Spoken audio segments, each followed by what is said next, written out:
बच्चे स्कूल में कहानी सुनने वाले हैं। आज टीचर महाबली भीम को कैसे खुद पर घमंड हुआ था और कैसे उन्होंने सबक भी सीखा, उसकी कहानी सुनाने वाली हैं। गुड मॉर्निंग बच्चों, आज मैं तुम सबको महाबली भीम की कहानी सुनाने जा रही हूँ। महाबली भीम कौन थे आप जानते हो? हाँ टीचर, वो सबसे शक्तिशाली पांडव थे। बिल्कुल ठीक कहा। अब ध्यान से ये कहानी सुनो। जैसे कि आप सब जानते हो, भीम काफी शक्तिशाली इंसान थे, इसलिए उन्हें महाबली भीम के नाम से जाना जाता था। महाबली का मतलब ऐसा इंसान जो ताकतवर हो।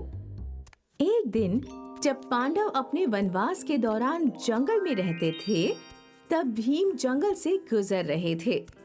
वहाँ उन्होंने एक बूढ़े बंदर को जमीन पर बैठे हुए देखा। उस बंदर की पूंछ जमीन पर फैली हुई थी। भीम ने उसे अपनी पूंछ रास्ते से हटाने के लिए कहा। भीम ने कहा, तुम यहाँ क्या कर रहे हो? क्या तुम्हें पता नहीं मैं दुनिया का सबसे शक्तिशाली मानव हूँ? तुम मेरा रास्ता रोकोगे? तब बूढ़ा बंदर बोला, माफ कीजिए, लेकिन मेरी उम्र हो गई है, इसलिए मैं ज्यादा चल फिर नहीं सकता।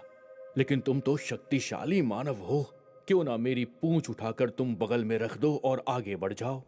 भीम ने उस बूढ़े बंदर की पूंछ उठाने में अपनी पूरी ताकत लगा दी, लेकिन उसकी पूंछ रत्ती भर भी टस से मस नहीं हुई।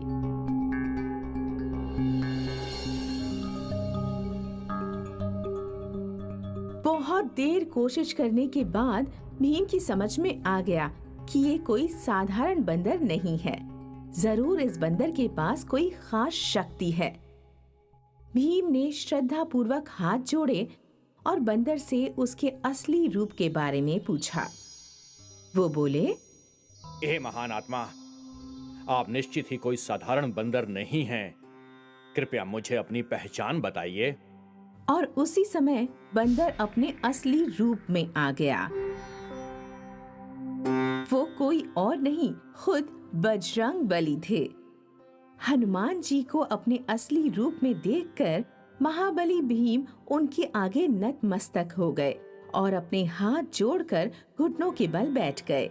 हनुमान जी ने कहा, महाबली भीम, मुझे खेद है मैंने तुम्हारे साथ ऐसा किया, पर मैंने देखा कि तुम्हें अपनी शक्ति पर घमंड हो गया था। हाँ, तुम एक शक्तिशाली मानव हो, लेकिन अपनी ताकत, बुद्धि और चातुर्य पर घमंड करना अच्छी बात नहीं होती। हो सकता है कोई तुमसे भी ज्यादा शक्तिशाली हो। अपने घुटनों के बल बैठे महाबली भीम बोले, हे भगवान, मैं ये बात हमेशा याद रखूंगा।